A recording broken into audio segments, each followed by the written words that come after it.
જે ઉત્પત્તિ સ્થિતિ લય કરે વેદો સ્તુતિ ઉચરે, જે નારો મસુછિદ્રમાં અણુસમા બ્રહ્માંડ કોટી ફરે. માયા કાળ રવિ શશી સુરગણો આજ્ઞાનલોપેક્ષણ, એવા અક્ષરધામના અધિપતિ શ્રી સ્વામિનારાયણ. જેની અમૃતવાણી તો વહી રહી સાક્ષાત મહિમા રૂપે, જેની બ્રાહ્મી સ્થિતિ અહોલી ન કરે સુભવ્ય અક્ષર પદે. શરણાગત નિજ અલ્પજીવ સહુના શ્રેયાર્થ તત્પર રહે, કાકા સ્નેહલ સિંધુ દિવ્ય વિભુને હૈયું તો વંદન કરે. સજાનંદ સ્વામી મહારાજની જય. અખંડાનંદમાં કેવી રીતે રહેવાય? તો અખંડાનંદનું કારણ ભગવાન પોતે છે. એનું નામ જ સહજાનંદ છે. અને આ અખંડાનંદમાં અને જે આનંદ અખંડ કેવી રીતે રહે? તો જે ભગવાનને અખંડ રાખે તો એવો અખંડ આનંદ પોતાનામાં રહે. હવે ભાગવતમાં એવી કથા આવે છે કે ગર્ગાચાર્યને વસુદેવજી કહે છે કે તમે આ મારા બાળકનું નામ પાડો. તો ગર્ગાચાર્ય જે શ્રી કૃષ્ણ જે ચરિત્ર કરવાના હતા તેની ઉપરથી એના નામ પાડે છે. એમનું નામ શ્રી કૃષ્ણ એટલા માટે પાડે છે કે જે અનંત જીવોને પોતાની તરફ આકર્ષી લે. તેવી રીતે સ્વામિનારાયણ ભગવાનના પણ બાળપણના નામ હરિકૃષ્ણ મહારાજ, હરિકૃષ્ણ અને ઘનશ્યામ, એ નામ પણ જે ભગવાન જે આગળ ચરિત્ર કરવાના હતા એની ઉપરથી પાડે છે. અને ભગવાને એના સંતોના નામ પણ જે આગળ જે ચરિત્ર કરવાના હતા સંતો એવી રીતે નામ પાડે છે કે ગુણાતીતાનંદ, નિત્યાનંદ, બ્રહ્માનંદ, અક્ષરાનંદ, આનંદાનંદ. અને આવી રીતે ભગવાને જે નામ પાડ્યા તે નામ પાછળ આનંદ લગાવીને એ દરેક સંતોને આનંદ કરતા કરી મૂક્યા. હવે અખંડ આનંદમાં રહેવા માટે પ્રથમ તો ભગવાન અને સંતની આજ્ઞા પાળવી, કે આજ્ઞાભેળી મૂર્તિ રહેલી છે અને આજ્ઞા પાળવાથી ભગવાન અને સંત રાજી થાય છે અને આપણામાં બિરાજી જાય છે. એક વખત ગુણાતીતાનંદ સ્વામીએ એના સેવક સંતને વડતાલ મોકલ્યા કે આચાર્ય મહારાજને આ સંદેશો આપો, પણ એમ આજ્ઞા કરી કે તમારે અખંડ ભગવાનનું સ્મરણ કરતા જવાનું. તો એમણે એ આજ્ઞાનું પાલન કર્યું અને અખંડ સ્વામિનારાયણનું ભજન કરતાં કરતાં જ્યારે વડતાલ પહોંચ્યા ત્યારે એમને કાંગરે સ્વામિનારાયણના દર્શન થયા. એવી રીતે બીજો પ્રસંગ છે. અખાના બ્રાહ્મણ મૂળજી ક્ષોત્રિય તે ગુણાતીતાનંદ સ્વામીના અનન્ય ભક્ત હતા. તો ગુણાતીતાનંદ સ્વામી પાસે જૂનાગઢ સમાગમ કરવા આવતા હતા. તો એમણે કહ્યું સ્વામીને કે મારો પુત્ર જે વાલજી છે તે લગ્નને લાયક એની ઉંમર થઈ છે, તો એના લગ્ન લેવાનો વિચાર છે. તો સ્વામીજીએ કહ્યું કે એક વર્ષ તમે થોભી જાઓ અને પછી આપણે જ્યારે બીજે વર્ષે સમાગમ કરવા આવો ત્યારે આપણે આનો ફરીથી વિચાર કરશું. પછી મૂળજી ક્ષોત્રિય અખા પહોંચ્યા અને એમના વેવાઈ તરફથી બહુ દબાણ આવ્યું એટલે એમણે છોકરાના લગ્ન કરી નાખ્યા મૂળજીના. હવે એટલે વાલજીના લગ્ન કરી નાખ્યા. હવે ત્યાર પછી એ જ્યારે જૂનાગઢ પધાર્યા ત્યારે ગુણાતીતાનંદ સ્વામીને વાત કરી. તો પોતાના ભક્તોના યોગક્ષેમ વહન કરતા સ્વામી ખૂબ નારાજ થયા અને એમ કહ્યું કે મેં ના પાડી તો કેમ લગ્ન કર્યા તમે? પણ હવે જે થયું તે, હવે એ વાલજીને તમે જે ખેતરમાં જે શેરડીનો જે વાડ છે ત્યાં ચિચોડા પાસે જવા નહીં દેતા. પછી મૂળજી તો એ તકેદારી રાખવા માંડ્યો કે વાલજી શેરડીના વાડ આગળ જાય નહીં ચિચોડા પાસે. પણ એક વખત મૂળજી કોઈ કામસર બહાર ગયેલ તો વાલજી એના મિત્રો સાથે ખેતરમાં જ્યાં શેરડીનો ચિચોડો હતો ત્યાં આગળ જઈને શેરડી નાખવા લાગ્યો અને અચાનક એનો હાથ ચિચોડામાં આવી ગયો અને મૃત્યુ પામ્યો. તો જે સ્વામીની જો આજ્ઞા ન પાળી તો જે વાલજી અખંડ આનંદમાં રહેતો હતો એને કેટલું એના કુટુંબને મોટું દુઃખ આવ્યું. પ્રકરણ 2ની 6ઠ્ઠી વાતમાં ગુણાતીતાનંદ સ્વામી કહે છે કે 3 વાતમાં સુખ છે. એક તો ભગવાનની મૂર્તિની સ્મૃતિ, બીજો સાધુનો સમાગમ અને ત્રીજો સદવિચાર. વચનામૃત પ્રથમના 34માં મુક્તાનંદ સ્વામીનો પ્રશ્ન છે કે જીવને ભગવાનની પ્રાપ્તિ થઈ ત્યારે એથી બીજો કોઈ મોટો લાભ પણ નથી અને કોઈ બીજો આનંદ પણ નથી. તે એવા આનંદને મૂકીને તુચ્છ પદાર્થ માટે કેમ ક્લેશ પામે છે? ત્યારે શ્રીજી મહારાજે ઉત્તર કર્યો કે પરમેશ્વરના વચનને મૂકીને જ્યારે આડોઅવળો ડોલે છે ત્યારે ક્લેશને પામે છે, અને જો વચનને વિશે રહે તો જેવો ભગવાનનો આનંદ છે તેવા આનંદમાં રહે, અને ભગવાનથી જે વિમુખ જીવ છે તેને તો જે સુખ દુઃખ આવે છે તે તો કર્મે કરીને આવે છે, અને ભગવાનનો જે ભક્ત હોય તેને જેટલું દુઃખ થાય છે તે તુચ્છ પદાર્થને અર્થે ભગવાનની આજ્ઞા લોપવે કરીને થાય છે, અને જેટલું સુખ થાય છે તે ભગવાનની આજ્ઞા પાળવે કરીને થાય છે. એટલે અખંડ આનંદમાં જો રહેવું હોય તો આપણે ભગવાન અને સંતની આજ્ઞા સારધાર પાળવી જોઈએ. બીજું, અખંડ આનંદની પ્રાપ્તિ માટે સંતો અને હરિભક્તોમાં નિર્દોષ બુદ્ધિ રાખવી જોઈએ. પ્રકરણ 5ની 101મી વાતમાં ગુણાતીતાનંદ સ્વામી કહે છે કે દિવ્ય ભાવ અને મનુષ્ય ભાવ એક થઈ જાય ત્યારે ભગવાન ભજવાનું સુખ આવે છે. બધાને આપણે દિવ્ય માનીએ, બધાને મુક્ત માનીએ, ને આપણી આજુબાજુ બેઠેલા બધા મુક્તો છે એમ માનીએ તો અખંડ આનંદમાં રહેવાય. કોઈને માટે ભાવફેર ના થવો જોઈએ. હરિચરિત્રામૃત સાગરમાં મહારાજ કહે છે ભગવાનને ભજતા સર્વે હરિજનો દિવ્ય છે. આ મર્મની વાત જે કોઈ સમજે, ધારે અને વિચારે તે મગ્ન થઈ જાય છે ને જગ જીતી જાય છે, અને આઠો પહોર એનો આનંદ ટળતો નથી. ભગતજી મહારાજની ઓળખાણ એવી રીતે થતી કે જેનું સૌથી વધારે અપમાન થતું હોય તે ભગતજી, છતાં તે અખંડ આનંદમાં રહેતા. એક વખત વરતાલના કોઠારી ગોરધનભાઈએ ભગતજી મહારાજને પૂછ્યું કે તમારા જેવો આનંદ મને કેમ નથી આવતો? તો વરતાલના જે ગોરધનભાઈ કોઠારી હતા તેના 4 આચાર્ય એની સામે બદલાઈ ગયા, અને વરતાલના આચાર્યો એમને ખૂબ માન આપતા. અને જે વરતાલના જે 2000 સાધુઓ હતા તે ગોરધનભાઈ પાસે આવીને નિષ્કપટ થતા, અને એમનાથી કોઈ ભૂલ થઈ ગઈ હોય કે નિયમ ભંગ થયો હોય તો એનું પ્રાયશ્ચિત માગતા.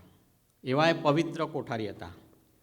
પણ જ્યારે સાધુઓ પ્રાયશ્ચિત માગવા આવે અને નિષ્કપટ થાય તો એને સાધુઓ માટે અભાવ આવી જતો.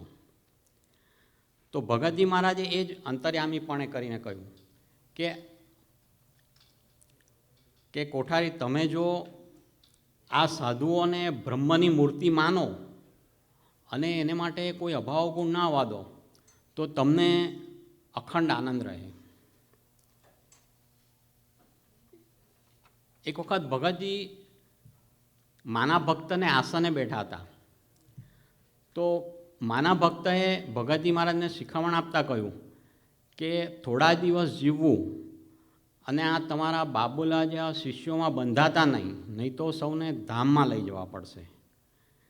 એટલે ભગતજી મહારાજે કહ્યું, આ હરિભક્તોને બાબુલા કહેવાય જ કેમ? હું તો આ હરિભક્તોને બ્રહ્મની મૂર્તિ દેખું છું. એમને જ બાબુલા કહેશો તો જીવ નાશ પામી જાય અને મહારાજની ઈચ્છા હોય તો આ ભગવદીઓ જોડે જન્મો જન્મ રહીએ. યોગીજી મહારાજ કહેતા કે કોઈ થાથા થોબડા જેવો હોય એવો હરિભક્ત હોય તો પણ એનો મને કદાપી અભાવ ગુણ આવ્યો નથી અને હું દરેકને બ્રહ્મની મૂર્તિ માનું છું. એટલે યોગીજી મહારાજને આપણે જોઈએ તો હંમેશા કેવા આનંદમાં ડોલતા હોય. તો અખંડ આનંદમાં રહેવા માટે આપણે આ નિર્દોષ બુદ્ધિ અને દિવ્ય ભાવ દરેક સંતો હરિજનો પર પાકો કરવો જ પડે. એક વખત ગઢડામાં મહારાજ સભા ભરીને બેઠા હતા. તો મહારાજે એવું કહ્યું કે આ સભા છે એને હું અક્ષરધામની સભા દેખું છું અને આ જે સંતો હરિભક્તો બેઠા છે તેને હું દિવ્ય પ્રકાશમય દેખું છું. એટલે જો આપણે સંતો હરિભક્તોને બ્રહ્મની મૂર્તિ દેખીએ તો જ આપણે અખંડ આનંદમાં રહી શકીએ. ત્રીજું, પોતાને આત્મારૂપ માનવું. આત્માને તો કોઈ દુઃખ જ નથી. જે દુઃખ છે તે તો દેહને છે. સ્વામીની વાત પ્રકરણ 2:78 એ વાતમાં સ્વામી કહે છે, બ્રહ્મરૂપ થવા માંડે તેને સુખ થતું જાય. જેમ તડકામાંથી કોઈ બળતો આવે ને ઝાડને છાંયે બેસે તો એને શાંતિ થવા માંડે, ને ઢાળ વાતી હોય ને અગ્નિએ તાપે તો સુખી થાય, ને વળી જેમ ભૂખ્યો હોય એને ખાવા માંડે તો ભૂખ તરસ જાય ને સુખ થાય, તેમ બ્રહ્મરૂપ થવામાં સુખ રહ્યું છે. મહારાજ મધ્યના 51માં વચનામૃતમાં સમજાવે છે કે રજોગુણ, તમોગુણ અને સત્વગુણનો સંગ જ્યાં સુધી રહે ત્યાં સુધી કોઈ જીવ સુખ્યો રહે નહીં અને જ્યારે આત્મસત્તા રૂપે રહે ત્યારે જ સુખી થાય. રામાયણમાં એક કથા આવે છે. જનક રાજા અને બધા સંતો હરિભક્તો અષ્ટાવક્ર ઋષિની સભામાં બેઠા હતા અને કથા ચાલતી હતી. તો ત્યાં મિથિલા નગરીમાં આગ લાગી. તો બધા આઘા પાછા થવા માંડ્યા. કેટલાક તો ઉઠી પણ ગયા કે જેટલું કાંઈ ઘરમાંથી બચાવી લેવાય કે કોઈને જીવતા બચાવી લેવાય. પણ જનક રાજા ઉઠ્યા નહીં. તો એમના ગુરુએ એને પૂછ્યું કે આ બધા જાય છે, તમે કેમ જતા નથી? તો જનક રાજા તો આત્મજ્ઞાની હતા. એ કે આ જે મિથિલા નગરી બળે છે એમાં મારું કાંઈ બળતું નથી. એક બીજો પ્રસંગ છે. શિવલાલ શેઠ એક વખત ધ્યાનમાં બેઠા હતા. તો મેળા ઉપર ઘીના ગાડવાઓ મૂકેલા. તો ત્યાં 2 બિલાડીઓ લડતી આવી અને ઘીના ગાડવા ઉપર કૂદી અને ઘી દાદરામાં ઢોળાઈ ગયું. તો એમના પિતા ભગાદોશી નીચેથી બૂમો પાડવા લાગ્યા, શિવા, આ ઘી ઢોળાઈ ગયું. તો ઘણી બધી બૂમ સંભળાઈ. પછી શિવલાલ શેઠ ધ્યાનમાંથી ઉઠ્યા અને પૂછ્યું, શું થયું?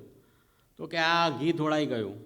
તો શિવલાલ શેઠ કહે કે આ ઘી પેટમાં ઢોળાઈને એની વિષ્ઠા થવાની હતી, તો દાદરામાં ઢોળાઈ ગયું, તો શું ફરક પડ્યો? એવી અક્ષરબ્રહ્મ ગુણાતીતાનંદ સ્વામીના સમાગમથી તેઓ આવા ભ્રમરૂપ થઈ ગયા હતા.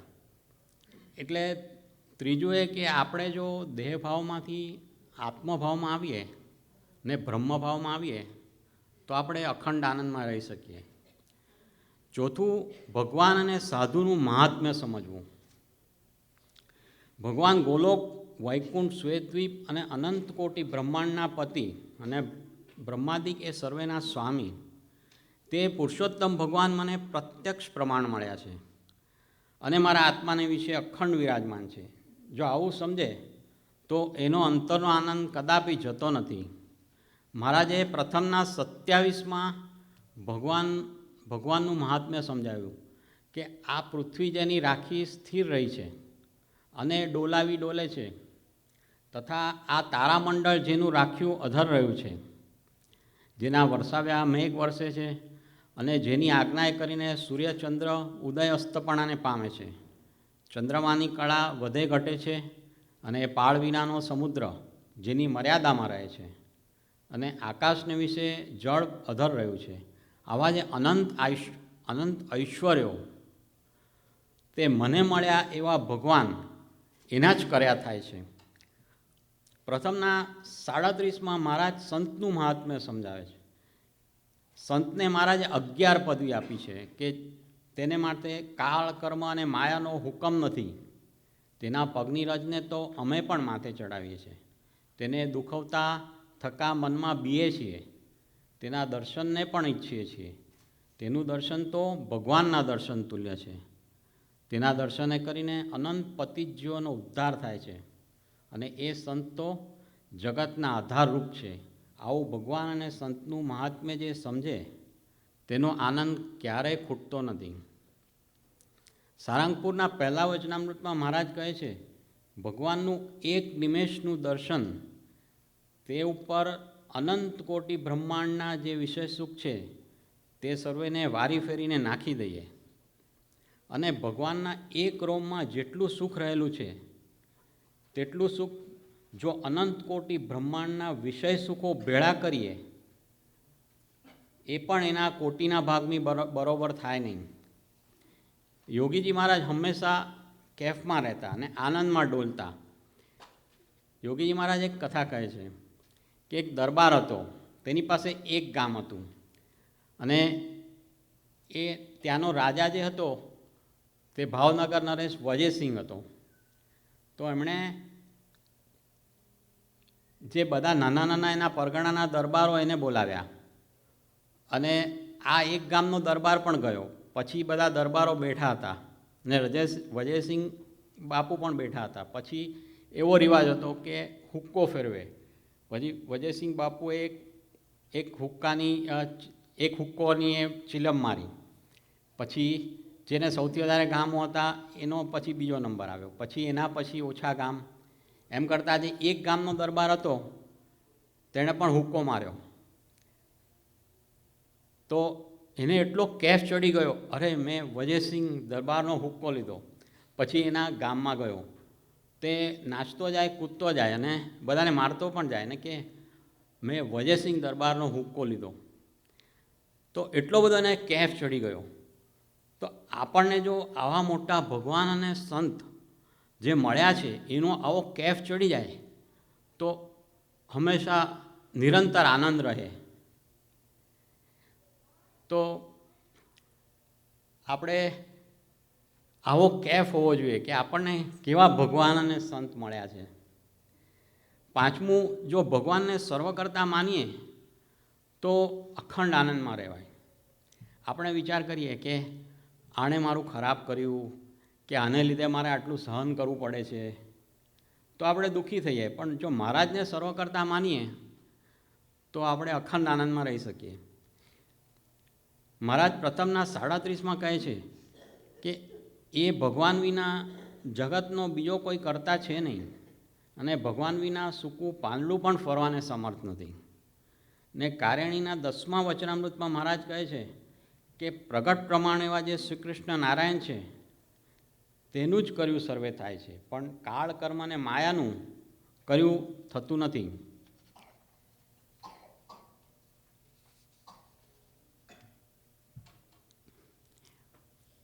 વરતાલના જે ગોવર્ધનભાઈ કોઠારી હતા તેણે શાસ્ત્રીજી મહારાજને કહ્યું કે આ ભેખધારી છે તે કોષ અને કોદાળો લઈને તમારું મૂળ ઉખેડવા કટિબદ્ધ થયા છે, એમ શાસ્ત્રીજી મહારાજને ચેતવણી આપી.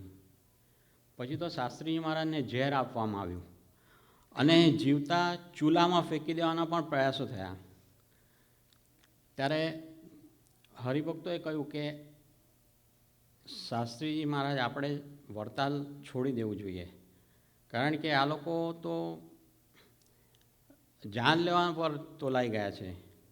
ત્યારે શાસ્ત્રીજી મહારાજે કહ્યું કે મહારાજ સર્વ કરતા છે, એની મરજી વગર સૂકું પાંદડું પણ હાલતું નથી, માટે તમે કોઈ ચિંતા કરશો નહીં. એવી રીતે શાસ્ત્રીજી મહારાજ ભગવાનને સર્વ કરતા હતા એવું ઠરાવતા હતા.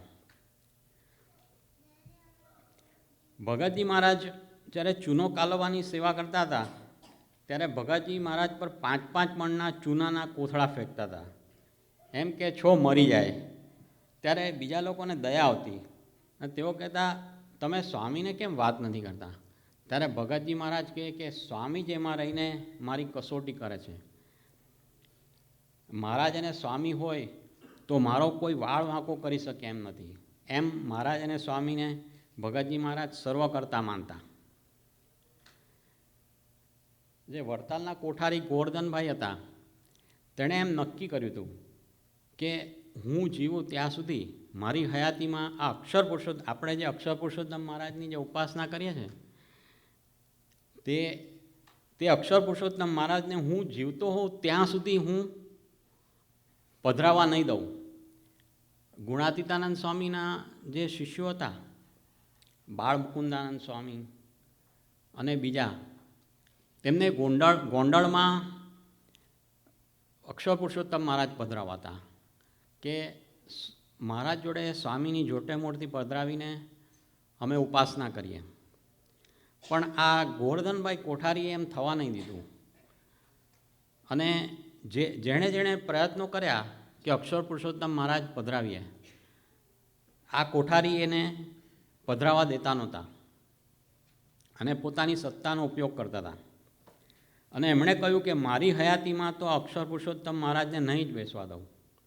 ત્યારે જાગા સ્વામીએ આચાર્ય મહારાજને કહ્યું કે તમે જો અક્ષર પુરુષોત્તમ મહારાજ પધરાવો તો હું તમને દેવ જેવા 2 દીકરા દઉં. પણ આચાર્ય મહારાજે એવું કહ્યું કે મારું તો કંઈ ચાલે એમ નથી. ત્યારે જાગા સ્વામીએ શાસ્ત્રીજી મહારાજને કહ્યું કે તું ના પધરાવે? ત્યારે શાસ્ત્રીજી મહારાજે એવું કહ્યું કે મારે તો એક પત્તું, કાગળનું પત્તું લેવું હોય તો કોઠારી ગોવર્ધનભાઈ પાસે જવું પડે અને કોઠારી 100 સવાલ પૂછે અને પછી મારી ઉપર પત્તું ફેંકે. આવી તો મારી સ્થિતિ છે, તો આવા અક્ષર પુરુષોત્તમના મંદિર કેવી રીતે બાંધવું? ત્યારે જાગા સ્વામીએ પરભાવમાં આવીને કહ્યું કે તું જો સંકલ્પ ના કરે તો તારી ખોટ, અને હું એને પૂરા ન કરું તો એ મારી ખોટ. તો શાસ્ત્રીજી મહારાજે કહ્યું કે સારું, હું જરૂર સંકલ્પ કરીશ. તો એવો એક પ્રસંગ તરત બન્યો કે અમદાવાદની ગાદી ઉપર કુંજ વિહારી પ્રસાદને ન બેસાડીને 3 વર્ષના વાસુદેવ પ્રસાદને બેસાડ્યા અને કુંજ વિહારી પ્રસાદને અમદાવાદથી બહાર કાઢી મૂક્યા. હવે કુંજ વિહારી પ્રસાદને વઢવાણમાં ભોગાવાને તીરે મંદિર બંધાવવા માટે શાસ્ત્રીજી મહારાજ પાસે આવ્યા અને કહ્યું મને લીંબડીના દીવાન પાસેથી મંદિર માટે જમીન મળે એવી ભલામણ ચિઠ્ઠી લખી આપો. ત્યારે શાસ્ત્રીજી મહારાજે શરત મૂકી કે તમે જો અક્ષર પુરુષોત્તમ મહારાજ પધરાવો તો અમે તમને જોઈએ એટલી જમીન અપાવીએ. તો આ પ્રમાણે વચનબદ્ધ થયા અને 1961ના મહા સુધી 5મ દિવસ પ્રથમ જ વાર અક્ષર પુરુષોત્તમ મહારાજ વઢવાણમાં દક્ષિણાદય ખંડમાં બિરાજ્યા.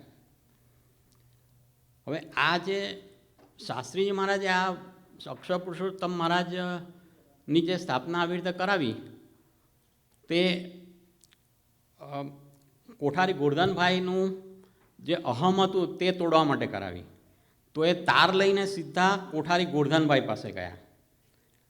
તો કોઠારી ગોવર્ધનભાઈને તો કોઈએ ગોળી મારી હોય ને એવું થયું એકદમ ઊંડા ઉતરી ગયા. અને પછી એણે એમ બોલવા માંડ્યા કે જે શ્રીજી કરે એ જ ખરું. ત્યારે શાસ્ત્રી મહારાજ કે આ શ્રીજીએ જ કર્યું છે.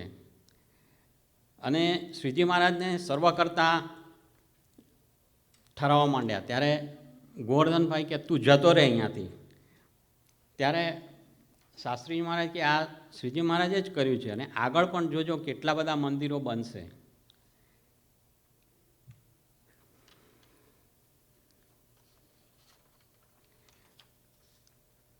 તો આ પ્રમાણે આપણે જો મહારાજને સર્વ કરતા માનીએ ને તો ઘણું બધું આપણે અખંડ આનંદમાં રહી શકીએ. છઠ્ઠું, સહન કરવું. સહન કરવું એક ક્ષમાનો પણ એક ગુણ ગણાય છે.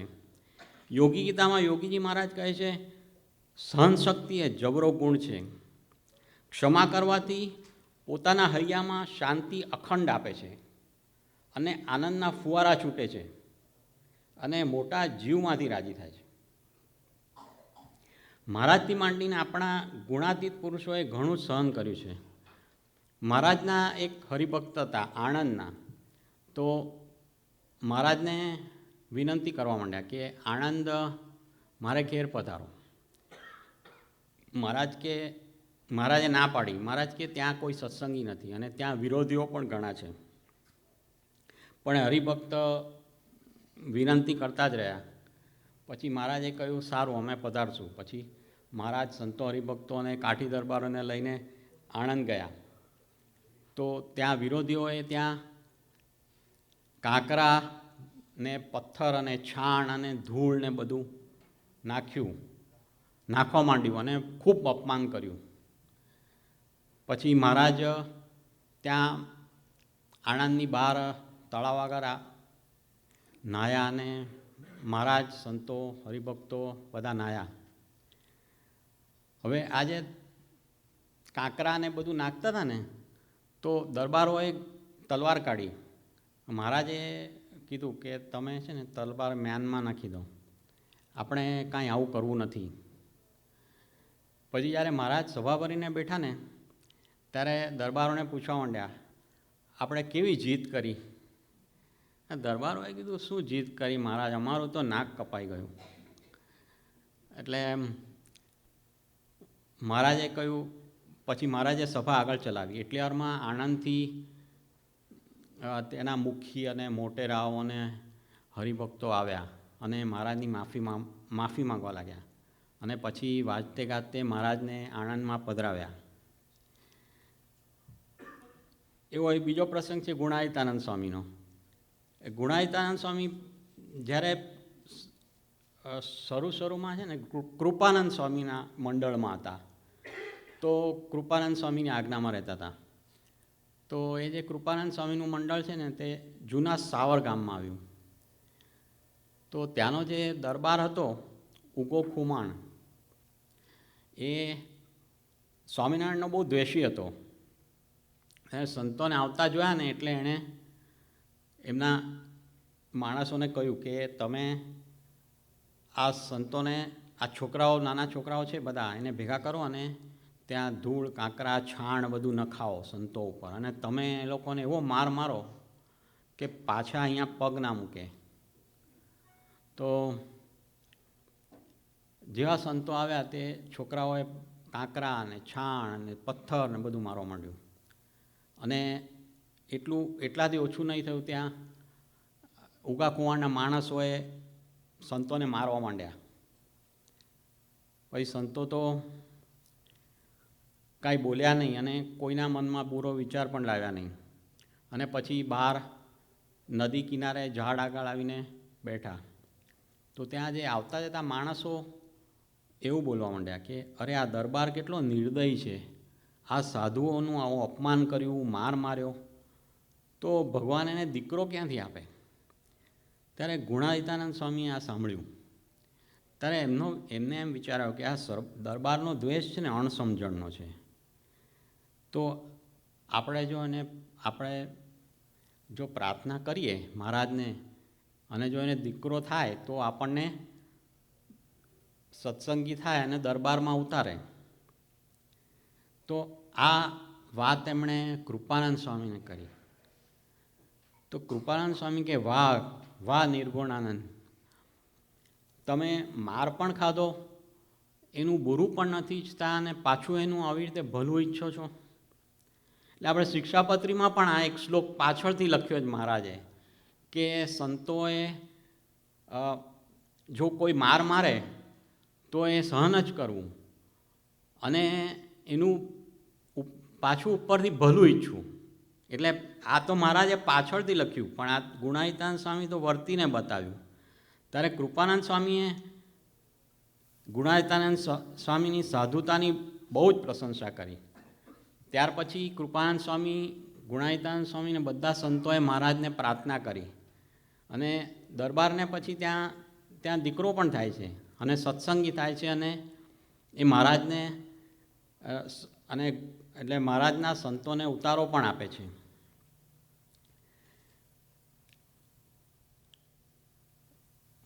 ગુણાતીતાનંદ સ્વામીએ એક વાત કરી કે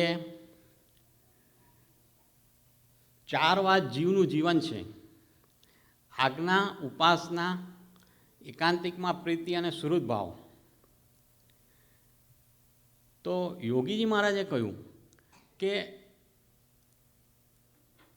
સુહૃદ ભાવ, જો સુહૃદ ભાવ રાખશો તો આજ્ઞા પણ આવશે, ઉપાસના પણ આવશે, એકાંતિકમાં પ્રીતિ પણ આવશે. ત્યારે એક સંતે પૂછ્યું, સુહૃદ ભાવ રાખે તો આજ્ઞા પણ આવશે? તો કે હા. બીજા સંતે પૂછ્યું કે ઉપાસના પણ આવશે? તો કે હા. કે એકાંતિકમાં પ્રીતિ પણ થશે? તો કે હા. તો 7મું એ છે કે આપણે જો સુહૃદ ભાવ રાખશું, અને યોગીજી મહારાજ એમ કહે છે કે કરવાનું આટલું જ છે, જો તમે સુહૃદ ભાવ રાખશો તો બધું જ આવશે. જ્યારે યોગીજી મહારાજને કે પૈસા, તો કે મને પૈસા નથી જોઈતા, મને સંપ સુહૃદ ભાવને એકતા જોઈએ છે. જો સંપ સુહૃદ ભાવ એકતા હશે તો બધું જ આવશે.